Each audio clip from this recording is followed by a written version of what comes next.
ஒவ்வொரு நாளும் இஷாவுடைய தொழுகையை தொழுதுவிட்டு 101 தடவைகள் இந்த குர்ஆனினுடைய வசனத்தை ஓதுவோம். மிகச்சிறந்த ஒரு வசனம்.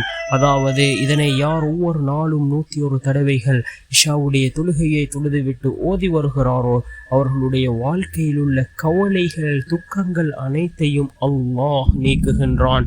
அதே போன்று அவருக்கு மறைமுகமான முறையில் அல்லாஹ் உதவிகளை வழங்குகின்றான்.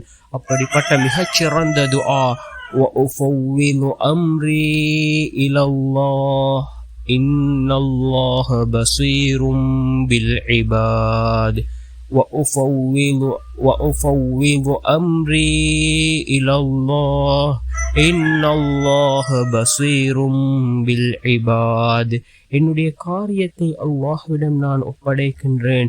நிச்சயமாக அல்லாஹ் தன் அடியார்களை பார்க்கிறவனாக இருக்கின்றான் என்று பொருள்படக்கூடிய இந்த துஆவை நாம் ஓதுவோம். இது ஒரு அல் குர்ஆனினுடைய வசனமாக இருந்து கொண்டிருக்கின்றது.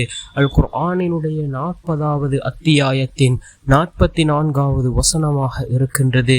இதனை 101 தடவைகள் ஓதுவோம்.